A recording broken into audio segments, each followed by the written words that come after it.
ارد گرد کے مقامی دیہاتوں سے جو لوگ پٹھان کوٹ یا جموں جاتے تھے انہیں اس پل سے گزر کر جانا پڑتا۔ الصبح کیپٹن صاحب نے اپنے ساتھیوں کو ضروری ہدایات دے کر وہیں چھپ کر انتظار کرنے کا حکم دیا اور خود میرے ساتھ دیہاتیوں کے لباس میں چل دیے۔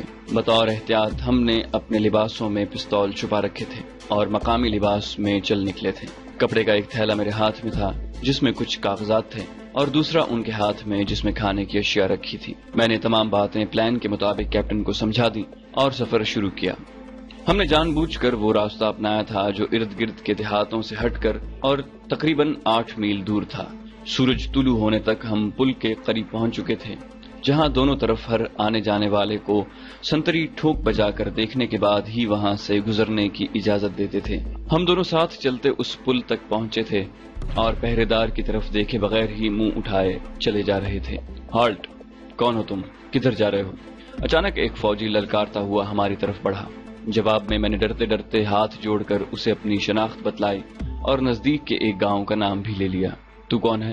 اس نے کیپٹن صاحب سے بڑے درست لہجے میں پوچھا۔ کیپٹن صاحب ہونکوں کی طرح اس کا منہ دیکھ رہے تھے۔ گونگا ہے مہاراج جی، اس کی مصیبت تو بھگتنے جا رہے ہیں۔ رشتہ داروں نے بیچارے کی ساری زمین ہتھیا لی ہے، ہم عدالت ہی بھگتنے جا رہے ہیں مہاراج۔ یہ کیا ہے؟ اس نے تھیلے کی طرف اشارہ کیا۔ کاغذ ہیں عدالت کے مائی باپ۔ میں نے تھیلے میں رکھے کاغذات جو اسی مقصد کے لیے بنوائے تھے اسے نکال کر دکھائے۔ کہنے لگا، ٹھیک ہے جاؤ۔ اس دوران کیپٹن صاحب کی متجسسانہ نظریں بڑی مہارت سے اپنے ٹارگٹ کا جائزہ لے رہی تھی۔ پل عبور کر کے ہم بس میں سوار ہو کر شہر کی طرف چل دیے۔ دوپہر کے بعد واپس آئے، دوبارہ پل پر سے گزر کر حالات کا جائزہ لیا۔ اس دوران کیپٹن صاحب نے اپنے ذہن میں کوئی پلان ترتیب دے لیا تھا۔ واپسی پر بھی وہی چیکنگ ہوئی اور شام کے وقت ہم اپنے ساتھیوں کے پاس پہنچ گئے۔ کیپٹن نے نقشہ زمین پر پھیلا کر اس پر کچھ لکیریں کھینچی، اپنے مشورے میں مجھے شامل کیا اور اپنے جانبازوں کے پلان سے آگاہ کیا، اور جیسے ہی آخری رات کا چاند ڈوبا سرفروش کھڑے ہو گئے۔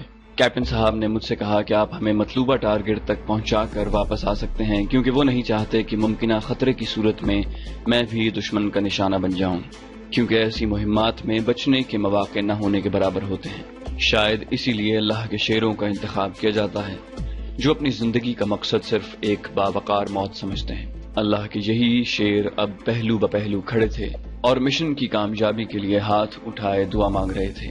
کیپٹن نے جانباز کو آخری ہدایات دی اور اس کے ساتھ ہی ہم برہمنی تکبر سے ٹکرانے چل دیے۔ پل تک پہنچنے کے لیے انتہائی لمبا راستہ اختیار کرنے کی وجہ دشمن سے بغیر کسی مٹ بھیڑ کے پل تک پہنچنا تھا، تاکہ پل اڑانے کی آرزو دل میں ہی لیے اللہ کے حضور نہ پہنچ جائیں۔ سب سے آگے میں تھا، پھر کیپٹن اور باقی جانباز قدم بقدم اپنی تربیت کے مطابق چلے آ رہے تھے، اور جہاں کہیں حالات مخدوش نظر آتے میں انہیں روک کر خود آگے بڑھ کر حالات کا جائزہ لیتا اور انہیں راستہ بدلنے یا آگے بڑھنے کا سگنل دیتا۔ جس وقت ہم پل کے نزدیک پہنچے رات کا ایک پہر بیت چکا تھا۔ کیپٹن نے یہاں پہنچ کر 3 ٹولیاں ترتیب دی، ایک میں اور کیپٹن تھے، دوسری اور تیسری میں 2 جوانوں نے پل کے ایک کنارے پر پوزیشن سنبھال لی۔ باقی 2 کے ذمے ڈائنامائٹ لگانا تھا اور یہی کام سب سے خطرناک تھا۔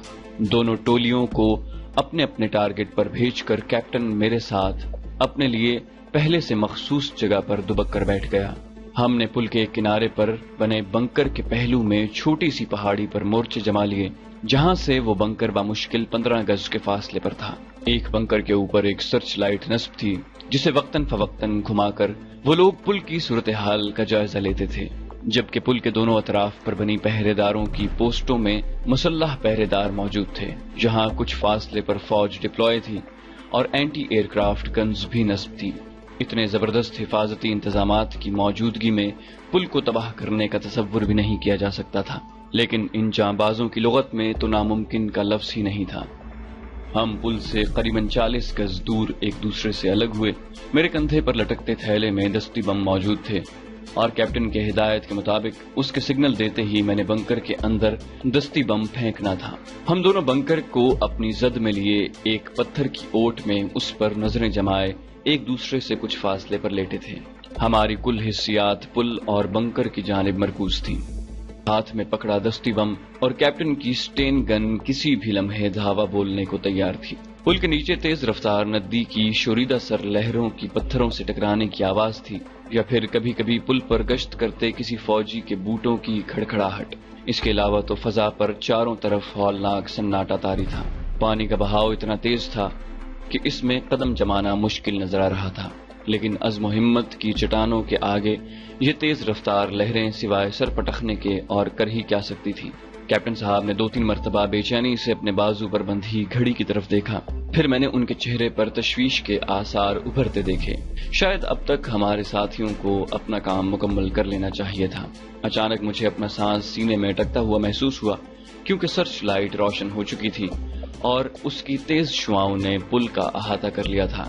اس کے ساتھ ہی اب سارا منظر میرے سامنے تھا۔ پل کے ایک کونے سے میں نے اپنے ایک ساتھی کو چھلانگ لگا کر جھاڑیوں میں گرتے دیکھا۔ شاید وہ سرچ لائٹ کی رینج میں آنے سے بچ رہا تھا، لیکن اب وہ بھارتی بھیڑیوں کو دکھائی دے چکا تھا۔ پھر 3 باتیں یکلخت وقوع پذیر ہوئیں۔ بنکر کے ایک کنارے پر لگی لائٹ مشین گن نے اپنا جبڑا کھولا اور سرخ انگاروں کی ایک لکیر اس مجاہد کے تعاقب میں لپکی۔ کیپٹن کی سٹین گن نے شعلے اگلے اور سرچ لائٹ بجھ گئی۔ انہوں نے سرچ لائٹ کو ہی نشانہ بنایا تھا۔ اس کے ساتھ ہی میرے ہاتھ میں پکڑا گرینیڈ اچھلا اور بنکر میں جا گرا۔ پھر تو جیسے مجھ پر دیوانگی طاری ہو گئی۔ میں نے 1-1.5 منٹ میں یکے بعد دیگرے 5 گرینیڈ اس طرف اچھال دیے۔ اسی اثنا میں پل کے دوسرے کنارے پر مورچہ زن ہمارے ساتھیوں نے راکٹ لانچر سے حفاظتی چوکی پر آگ برسانی شروع کر دی۔ اگلے ہی لمحے کیپٹن کی مضبوط گرفت نے مجھے گرنے سے بچا لیا، کیونکہ کانوں کے پردے پھاڑ دینے والے دھماکے کی زوردار آواز گونجی تھی اور پل کے پرخچے اڑ گئے۔ میرے ہاتھ مضبوطی سے تھامے کیپٹن صاحب اور میں مختلف ٹیلوں کی اوٹ لیتے ہوئے ہم مخصوص پوائنٹ کی طرف بھاگ رہے تھے۔ جب میرے حواس بحال ہو رہے تھے تو ہم پل کے نزدیک ایک محفوظ جگہ کھڑے تھے اور کیپٹن کی نظریں گھڑی کی سوئیوں پر جمی تھی، اور پل کی جگہ خس و خاشاک کا ایک ڈھیر ندی میں بہہ رہا تھا اور مورچوں سے بھارتی فوجی دیوانہ وار فائرنگ کر رہے تھے، لیکن کس پر؟ اس کا علم شاید ہماری طرح انہیں بھی نہیں تھا۔ ابھی ہمیں کھڑے 2 منٹ ہی گزرے تھے کہ 2 سائے اپنی سمت رینگتے دکھائی دیے، جو قریب آنے پر ہمارے راکٹ لانچر بردار ساتھی نکلے جو پل کی دوسری جانب موجود تھے۔ یہی جگہ کامیابی کے بعد اکٹھے ہونے کے لیے منتخب ہوئی تھی اور ایک طے شدہ وقت تک ایک دوسرے کا انتظار کرنا تھا۔ مقررہ وقت اب ہوا ہی چاہتا تھا کہ میرا دل بیٹھنے لگا۔ ابھی تک میرے 2 جانباز نہیں پلٹے تھے۔ پھر میں نے کیپٹن کے چہرے پر جلال کی ایک اور جھلک دیکھی اور انہوں نے گھڑی کی بجائے اپنی نظریں مجھ پر گاڑ دی، جس کا مطلب تھا وقت پورا ہو چکا ہے، اور ابھی روانگی کا حکم دینے ہی لگے تھے کہ ایک سائے کو قریباً زمین پر گھسیٹتے ہوئے اپنی جانب بڑھتے دیکھا۔ ہم فوراً پوزیشن میں آ گئے، پر قریب آنے پر وہ ہمارا ایک جانباز نکلا جس کے ذمہ پل کو اڑانے کا مشن تھا۔ ہمارے قریب پہنچ کر وہ بمشکل اٹھ کر کھڑا ہوا۔ اس کی وردی خون میں لت پت تھی کہ اس نے کیپٹن کو سلوٹ کیا اور کہا، سر، حوالدار صاحب شہید ہو گئے۔ اس کے ساتھ ہی اس نے حوالدار کی وردی کے نشانات اور ان کی سٹین گن گلے سے اتار کر کیپٹن کی طرف بڑھا دی۔ میرا کلیجہ کٹ کر رہ گیا، آنکھیں چھلک پڑی۔ جانبازوں نے تحمل سے یہ خبر سنی اور ان کی زبان سے انا للہ و انا الیہ راجعون نکلا۔ سب نے باری باری شہید کی گن کو بوسہ دیا۔ ان کی آنکھوں میں نمی تیر رہی تھی، لیکن وہ روئے نہیں، شاید اس لیے کہ فوجی رویا نہیں کرتے، جبکہ میں فوجی نہیں تھا، اس لیے میرے ضبط کے سارے بندھن ٹوٹ چکے تھے۔ کیپٹن نے شہید کے نشانات احترام سے اپنی جیب میں ڈالے اور جھک کر اپنے زخمی ساتھی کی طرف متوجہ ہو گئے، جس میں اب اٹھنے کی سکت بھی نہیں تھی۔ اس کے سینے پر گہرا زخم نظر آ رہا تھا۔ تینوں غازیوں نے اپنی فیلڈ پٹیاں اس کے سینے پر رکھ دی۔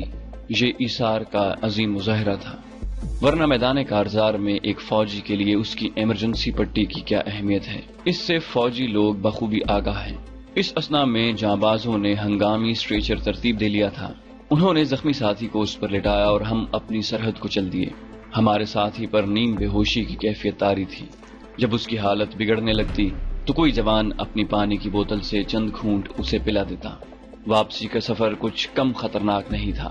کمانڈوز اپنا مشن پورا کر کے واپس جا رہے تھے اور جہاں چپے چپے پر پھیلی بھارتی افواج کو سگنل مل چکا تھا کہ اس علاقے میں پاکستانی کمانڈوز موجود ہیں، اور اب وہ شکاری کتوں کی طرح ان کی بو سونگھتے پھر رہے تھے۔ لیکن میرا دل گواہی دے رہا تھا کہ جو راستہ میں نے چنا ہے وہ محفوظ ہے۔ اس دوران میں 2-3 مرتبہ دل کے ہاتھوں مجبور ہو کر زخمی ساتھی کی عیادت کر چکا تھا۔ ایک مرتبہ میں نے اسے بڑبڑاہٹ میں قرآنی آیات تلاوت کرتے دیکھا اور دوسری بار اس نے مسکرا کر میری طرف دیکھنے پر ہی اکتفا کیا۔ قریباً 2 گھنٹے تک مختلف نوعیت کے خطرناک مراحل سے گزر کر اب بارڈر کے نزدیک پہنچ چکے تھے۔ میں نے بے قراری سے آگے بڑھ کر ایک بار پھر اپنے زخمی مجاہد کو دیکھنا چاہا۔ اس نے ہمت کر کے گردن اٹھا کر کہا، پاکستان آ گیا؟ جواب میں نے سر ہلا کر ہاں کہا، اور ہاں سنتے ہی اس کی گردن ایک طرف ڈھلک گئی۔ میں اور کیپٹن ایک ساتھ ہی اس پر جھکے۔ وہ بہت دھیمی آواز میں کلمہ شہادت کا ورد کر رہا تھا۔ کیپٹن نے اسے آہستہ سے پکارا، لیکن شہید تو جیسے اپنی سرزمین کا ہی منتظر تھا۔ جیسے ہی وہ اپنی دھرتی پر پہنچا، اس نے اپنی جان آفری کو سونپ دی۔ میں نے شدت غم سے بے قابو ہوتے ہوئے اپنا ہاتھ منہ میں دبوچ لیا تاکہ اپنی سسکیوں کو ضبط کر سکوں۔ کیپٹن نے جھک کر اس جانباز کی پیشانی پر بوسہ دیا اور اپنا منہ دوسری طرف پھیر لیا۔ شاید وہ اپنی جذباتی کیفیت کا اظہار مجھ پر نہیں کرنا چاہتا تھا، یا پھر وہ فوجی زبان میں یوں کہہ لیجئے کہ اپنی کمزوری کا مظاہرہ نہیں کرنا چاہتا تھا۔ وقت کی نزاکت کا احساس کرتے ہوئے کیپٹن نے مجھے سینے سے لگا کر میری پیٹھ پر تھپکی دی اور شکریہ دوست، خدا حافظ کہہ کر وہ اپنی سرحدوں کی طرف چل دیے۔ وہ مادر وطن کی آغوش میں آسودگی حاصل کرنے کے لیے آہستہ آہستہ چلے جا رہے تھے۔ وہ ٹیڑے میڑے راستے ان کے لیے ہموار ہوتے چلے جا رہے تھے اور درختوں کی اوٹ میں کھڑا میں سسک رہا تھا۔ کاش میں بھی اس وقت اپنے وطن کی مقدس مٹی کی خوشبو کو محسوس کر سکتا۔ میں بھی اپنے پیاروں کے سنگ اپنے وطن میں اپنی جوانی کے یہ خوبصورت لمحات بسر کر سکتا، لیکن یہ سوچ صرف چند لمحوں کی تھی، جیسے کوئی بلبلا تھوڑی دیر کے لیے پانی میں نمودار ہو اور بس۔ تب میرے وجدان نے مجھے آگاہی دی کہ اس تقدس مآب دھرتی کی آبرو تجھ جیسے جوانوں کے دم سے ہے۔ اگر تو یہاں آ گیا تو کون دشمن کے ناپاک ارادوں سے بروقت آگاہی دے گا؟ کون اپنے سرفروشوں کو اس قابل بنائے گا کہ وہ ڈسنے سے پہلے ہی سانپ کی گردن کچل دیں؟ میں نے آخری بار انہیں موڑ کاٹتے دیکھا، سینے پر ہاتھ رکھا اور ایک نئے عزم کے ساتھ بھارت کی طرف مڑ گیا۔